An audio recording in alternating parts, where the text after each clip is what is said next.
우리 나이가 들수록 건강에 대한 걱정이 더 커지는 건 당연한 일이죠. 특히 혈액순환과 심장 건강은 우리 삶의 질에 아주 큰 영향을 미칩니다. 많은 분들이 걷기 운동이 최고라고 생각하며 매일 열심히 걸으시는데요. 물론 걷기도 좋지만 혹시 이런 생각 해보신 적 있으신가요? 매일 같은 시간 같은 길을 걸어도 몸이 예전 같지 않고 왠지 모르게 심장이 뻐근하거나 숨이 찬 느낌이 들 때가 있다고 말이죠. 사실 심장 외과 의사들이 말하는 걷기만큼, 아니 어쩌면 걷기보다 더 우리 심장과 혈액에 직접적으로 도움이 되는 다른 방법들이 있습니다. 어쩌면 우리가 모르고 있었던, 아니면 너무 어렵게만 생각했던 그런 것들 말이에요. 이 영상에서는 평범한 걷기 외에도 우리 혈액을 맑게 하고 심장을 튼튼하게 만드는 아주 특별하고 쉬운 5가지 방법을 알려드릴 거예요. 이 방법들은 당신의 심장을 더욱 건강하게 지켜줄 뿐만 아니라 활기찬 일상을 되찾아 줄 겁니다. 그러니 이 영상을 끝까지 시청해 주세요. 분명 놀라운 사실을 발견하게 되실 겁니다. 이제 그 첫 번째 비법부터 함께 알아볼까요? 바로 우리 몸의 엔진과 같은 역할을 하는 근육을 키우는 가벼운 근력 운동입니다. 많은 분들이 나이가 들면 근력 운동은 젊은 사람들만 하는 것이라고 생각하시거나 너무 힘들고 위험하다고 오해하시곤 합니다. 하지만 심장 건강을 생각할 때 걷기만으로는 부족한 부분이 바로 이 근육입니다. 우리 몸의 근육은 혈액순환의 펌프 역할을 합니다. 근육이 수축하고 이완하면서 혈액을 심장으로 다시 밀어 올리는 데 도움을 주죠. 특히 하체 근육은 제2의 심장이라고 불릴 정도로 중요합니다. 종아리 근육이 펌프질을 잘 해야 다리에서 심장으로 혈액이 원활하게 올라올 수 있습니다. 만약 이 근육이 약해지면 혈액이 아래쪽에 정체되어 부종이 생기거나 혈관에 부담을 주게 됩니다. 심장은 온몸에 피를 보내기 위해 더 열심히 일해야 하고 결국 심장에 무리가 갈 수밖에 없죠. 그렇다고 해서 무거운 역기를 들거나 헬스클럽에 갈 필요는 전혀 없습니다. 우리가 말하는 가벼운 근력 운동은 아주 쉽고 간단한 동작들로 충분합니다. 예를 들어 의자를 이용한 스쿼트가 아주 좋습니다. 의자 앞에 서서 앉았다 일어났다를 반복하는 건데요. 이때 완전히 앉지 않고 살짝 엉덩이를 대는 느낌으로 하는 것이 무릎에 무리도 덜 가고 좋습니다. 천천히 숨을 내쉬면서 앉고 들이쉬면서 일어나는 것을 반복해 보세요. 처음에는 10번만 해도 허벅지가 당기는 느낌이 들 거예요. 이렇게 매일 꾸준히 하다 보면 어느새 걷는 것이 훨씬 가벼워지고 다리 힘도 붙는 것을 느끼실 겁니다. 또 다른 쉬운 방법으로는 벽 푸시업이 있습니다. 벽에 손을 대고 몸을 앞뒤로 움직이는 건데요. 팔과 가슴 근육을 키워주고 상체 힘을 길러주는 데 도움이 됩니다. 생각보다 땀이 나고 시원한 느낌이 들 거예요. 이런 가벼운 근력 운동은 단순히 근육을 키우는 것을 넘어 혈액 속 당분을 더 효율적으로 사용하게 하여 혈당 조절에도 도움을 줍니다. 또한 나이가 들면서 자연스럽게 줄어드는 골밀도 유지에도 필수적이죠. 걷기만 할 때는 놓치기 쉬운 우리 몸의 균형 감각과 유연성까지 함께 길러줄 수 있어서 넘어지는 것을 예방하는 데도 아주 큰 도움이 됩니다. 이제 걷기 운동을 하시면서 이런 가벼운 근력 운동을 일주일에 4번 정도 추가해 보세요. 분명히 전과는 다른 몸의 변화를 느끼실 수 있을 겁니다. 이렇게 근육을 튼튼하게 만들면 심장이 덜 힘들고 혈액이 온몸을 더 힘차게 순환하게 됩니다. 다음으로는 우리 심장을 더욱 효율적으로 뛰게 하는 방법에 대해 이야기해 볼 차례입니다. 이제 두 번째 방법으로 넘어가 볼까요? 바로 수정된 고강도 인터벌 트레이닝입니다. 이름만 들으면 고강도라는 말 때문에 부담스러울 수 있지만 우리 어르신들에게 맞게 아주 쉽게 변형된 방법이니 걱정 마세요. 걷기 운동을 꾸준히 하시는 분들 중에는 매일 같은 속도로만 걷는 경우가 많습니다. 물론 그것도 좋지만 심장 근육을 더 강하고 유연하게 만들려면 심장에 약간의 자극을 주는 것이 필요합니다. 우리가 평소에 걸을 때 심장 박동수가 어느 정도 올라가는지 느껴보신 적 있으신가요? 평온한 상태의 걷기만으로는 심장에 충분한 훈련이 되지 않을 때가 많습니다.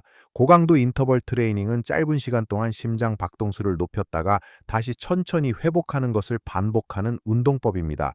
이것이 왜 혈액과 심장 건강에 좋을까요? 심장 근육은 우리 몸에서 가장 중요한 근육 중 하나입니다. 이 근육도 다른 근육들처럼 훈련을 통해 강해질 수 있습니다. 짧은 시간 동안 심장 박동수를 높이면 심장이 더 많은 혈액을 효율적으로 내보내는 훈련을 하게 됩니다.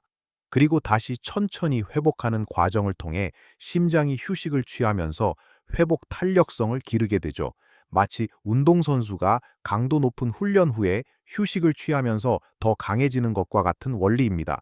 이를 우리 어르신들께 맞게 어떻게 적용할 수 있을까요? 예를 들어 산책을 나가실 때 3분 동안은 평소 속도로 걷다가 다음 1분 동안은 조금 더 빠르게 걷거나 계단을 오르는 것처럼 숨이 살짝 가빠질 정도로 강도를 높여보는 겁니다. 그리고 다시 3분 동안 천천히 걷거나 잠시 멈춰서 심박수를 조절한 후 다시 1분 동안 강도를 높이는 것을 반복하는 겁니다. 이렇게 20분에서 30분 정도만 반복해도 좋습니다.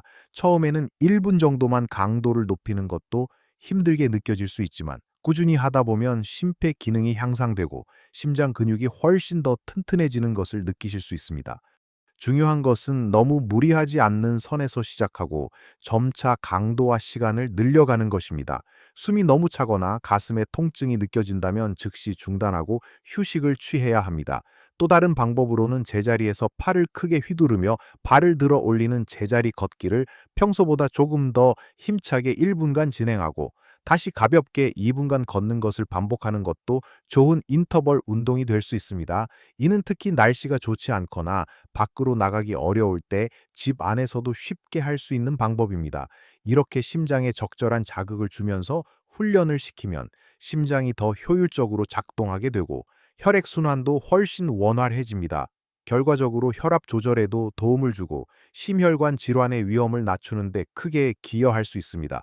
걷기 운동을 하실 때 이제는 가끔씩 강도를 높였다 낮췄다 하는 리듬을 한번 적용해 보세요. 놀랍도록 심장이 건강해지는 것을 경험하실 겁니다. 다음으로는 우리 몸속 혈액 자체를 건강하게 만드는 음식에 대해 이야기해 볼 시간입니다. 자, 세 번째 방법으로 넘어가겠습니다. 바로 우리 혈액을 맑고 깨끗하게 유지하는 데 결정적인 역할을 하는 오메가3 풍부한 식품 섭취입니다. 많은 분들이 좋은 음식을 먹는 것이 건강에 중요하다는 것을 알고 계시지만 어떤 음식이 특별히 혈액과 심장에 좋은지는 잘 모르실 때가 많습니다. 심장 외과 의사들이 강조하는 것 중 하나가 바로 혈액의 질입니다. 혈액이 끈적해지거나 혈관에 노폐물이 쌓이면 심장이 온몸으로 피를 보내는데 훨씬 더 많은 힘을 써야 합니다. 이때 오메가3 지방산이 바로 이 문제를 해결하는 데 탁월한 효능을 보입니다. 오메가3는 혈액 속 중성지방 수치를 낮춰주고 혈액이 끈적해지는 것을 막아 혈액순환을 원활하게 합니다. 또한 혈관벽에 염증이 생기는 것을 줄여주고 혈관의 탄력성을 유지하는 데도 큰 도움을 줍니다. 마치 오래된 파이프에 녹이 슬고 찌꺼기가 끼는 것을 막아주는 것과 같죠. 오메가3가 풍부한 대표적인 식품으로는 등푸른 생선이 있습니다. 고등어, 삼치, 꽁치, 연어 같은 생선들이죠. 이 생선들을 일주일에 이세 번 정도 섭취하는 것만으로도 충분한 오메가3를 얻을 수 있습니다. 너무 자주 먹는 것이 부담스럽다면 한 번에 적당량을 먹는 것만으로도 큰 도움이 됩니다. 특히 구워서 드시거나 찌개에 넣어 드시는 것이 좋고 튀기는 것은 되도록 피하시는 것이 좋습니다. 생선이 비려서 잘 못 드신다고요? 걱정 마세요. 식물성 오메가3도 있습니다. 대표적인 것이 바로 들기름입니다. 우리 한식 요리에서 자주 사용되는 들기름은 알파리놀렌산이라는 오메가3 지방산이 풍부하게 들어 있습니다. 나물 무침이나 밥을 비벼 드실 때 한두 스푼씩 넣어 드시면 좋습니다. 가급적 열을 가하지 않고 마지막에 첨가하는 것이 좋습니다. 또 다른 좋은 식물성 오메가3 공급원으로는 아마시나 치아시드 같은 씨앗류, 그리고 호두 같은 견과류가 있습니다. 이들을 샐러드에 뿌려 먹거나 간식으로 조금씩 섭취하는 것도 좋은 방법입니다. 하지만 견과류는 열량이 높으니 하루 한 줌 정도로 제한하는 것이 중요합니다. 단순히 오메가 소물을 섭취하는 것만으로 우리 혈액이 얼마나 건강해지는지, 그리고 심장이 얼마나 편안해지는지 직접 경험하실 수 있을 겁니다. 오메가3는 심장 박동을 안정화시키고 부정맥의 위험을 줄이는 데도 기여한다고 알려져 있습니다. 혈압을 낮추는 데도 긍정적인 영향을 주죠. 이처럼 식단에 조금만 신경을 써서 오메가3가 풍부한 음식을 꾸준히 섭취하는 것만으로도 걷기 운동으로는 채우기 힘든 혈액과 혈관 건강을 지킬 수 있습니다. 매일 꾸준히 걸으시는 것처럼 매일 또는 매주 꾸준히 좋은 음식을 챙겨 드시는 습관을 들이는 것이 중요합니다. 이제 네 번째 방법으로 넘어가 볼까요? 바로 우리 몸의 평화를 가져다주는 마그네슘 섭취입니다. 자, 이제 네 번째 방법입니다. 바로 마그네슘 섭취입니다. 마그네슘은 우리 몸속에서 300가지가 넘는 효소 반응에 관여하는 아주 중요한 미네랄이지만 의외로 많은 분들이 마그네슘이 부족한 상태로 지내고 있습니다. 심장 건강에 마그네슘이 왜 중요할까요? 우리 심장은 끊임없이 수축과 이완을 반복하는 근육 덩어리입니다. 이때 마그네슘은 심장 근육의 정상적인 기능과 전기 신호 전달에 필수적인 역할을 합니다. 마그네슘이 부족하면 심장 박동이 불규칙해지거나 혈압이 높아지는 등 심혈관 질환의 위험이 커질 수 있습니다. 마그네슘은 혈관을 이완시켜 혈압을 낮추는 데 도움을 주고 혈관의 경직성을 줄여 혈액 순환을 원활하게 만듭니다. 마치 뻣뻣한 호스가 유연하게 바뀌는 것과 같습니다. 또한 스트레스를 완화하고 신경계를 안정시키는 데도 탁월한 효과가 있어서 이는 간접적으로 심장 건강에도 긍정적인 영향을 미칩니다. 우리 몸이 스트레스를 받으면 심장 박동수가 빨라지고 혈압이 올라가기 마련인데 마그네슘이 이를 조절해 주는 역할을 하는 거죠. 그렇다면 마그네슘을 어떻게 섭취해야 할까요? 다행히 마그네슘은 우리 주변에서 흔히 볼 수 있는 식품에 풍부하게 들어 있습니다. 가장 좋은 마그네슘 공급원 중 하나는 바로 푸른 잎이 채소입니다. 시금치, 케일, 브로콜리 같은 채소들은 엽록소에 마그네슘이 많이 함유되어 있습니다. 매일 식탁에 푸른 잎 채소를 올리는 습관을 들이는 것이 중요합니다. 나물로 무쳐 먹거나 샐러드로 먹는 것도 좋고 된장찌개에 넣어 드시는 것도 훌륭한 방법입니다.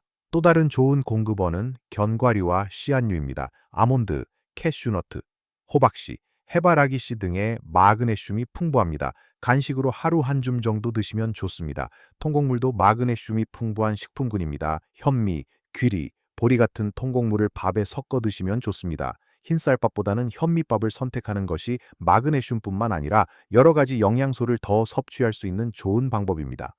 그리고 검은콩이나 렌틸콩 같은 콩류에도 마그네슘이 많이 들어 있습니다.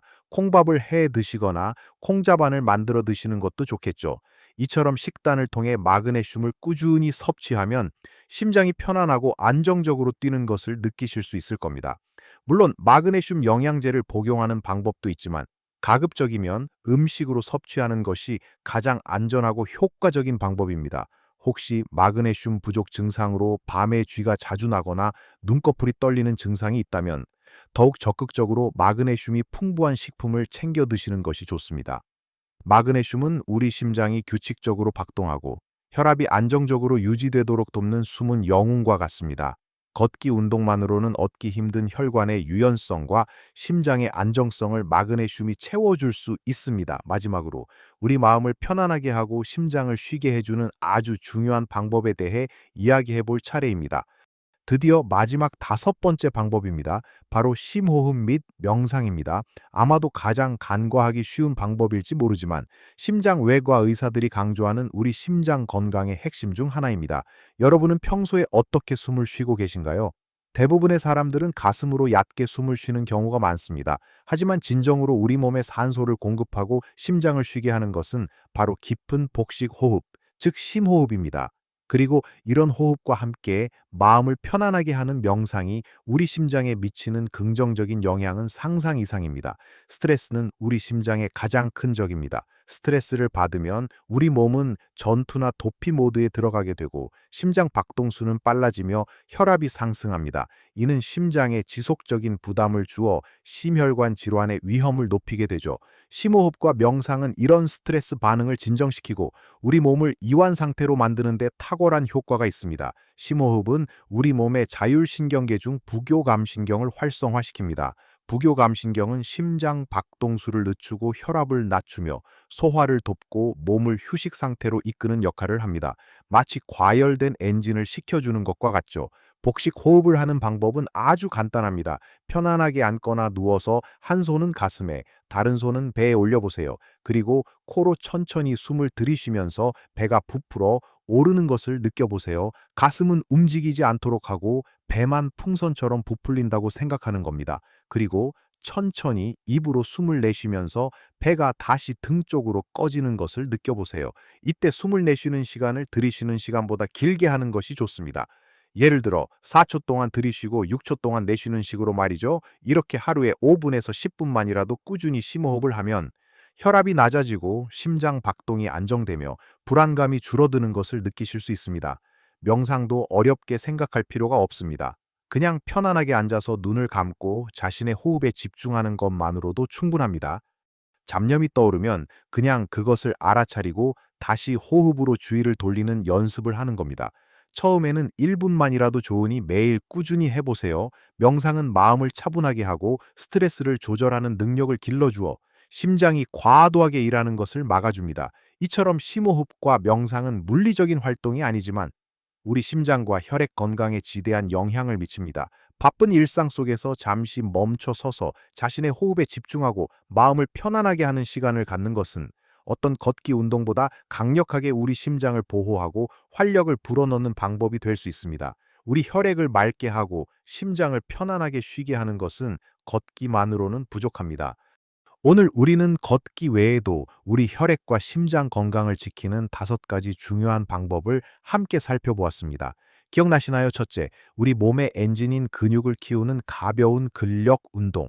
둘째, 심장의 활력을 불어넣는 짧고 효율적인 수정된 고강도 인터벌 운동.